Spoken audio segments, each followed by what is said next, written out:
All right, Steve, thanks so much. It is National Avocado Day, and this morning we're going to share doctors' warnings before picking up that knife and cutting one. Dr. Michael Kessler is joining us now from MedStar Health to explain more when it comes to avocado hand. This is a term I had never heard before until I knew you were coming.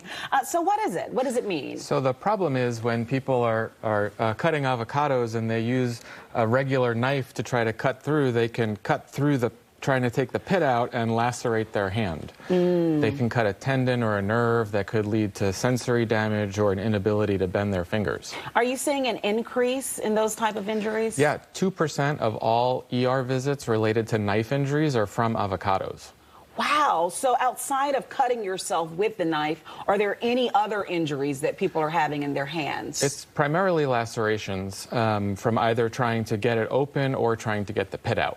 So what do you suggest we do? Because we love our avocados, doctor. So number one is trying to do the cutting while on a cutting board, and trying to make sure you're not taking any sharp objects towards your hand. They have these special tools that are used in order to get the pits out, or to just use a spoon if the avocado is soft enough to scoop the pit out and not taking a knife aiming again towards your hand. One thing I often hear too is take your time doing this, right, to get it as soft as possible. You would recommend that as well. Yeah, that helps release the skin from the meat of the avocado. When it comes to those injuries, who tend to be most at risk in terms of demos? So it's most common in women, ages 23 to 39. Most common between the months of April and July, although we do see an uptick in late January, early February when it's the Super Bowl.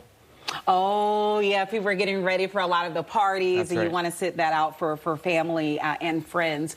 Are there any other precautions outside of the lacerations that you believe people should take or even think about when it comes to not just avocados, but slicing other fruits and veggies in the kitchen? Right. So the primary thing that we like to remind people is to not have the sharp object pointing towards your hand. Try to have the object you're cutting on a cutting board, a stable surface, and having a sharp knife, because dull knives can slip and can then end up in your hand or somewhere else, fall off and end up in your foot. We've seen that happen also. So sharp knife, stable surface are really the keys. And also make sure that you're putting the knives in safe places as well, because you get kids too that could get curious and they're in the kitchen as well. And so if you do see a patient who comes in with that laceration or what have you, what's the general treatment? So initially they'll go to the emergency department where they might have their laceration repaired.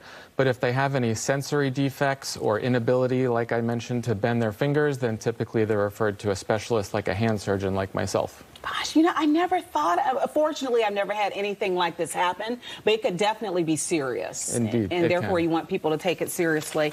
Where did you get this? I don't think I've seen that one. Yeah, lots of different companies make them. It's, you know, I got that from Amazon where you get most things. But you can get it at your local grocery store, and it has this little section that grabs onto the pit so that you can spin it out and you don't have anything sharp going in.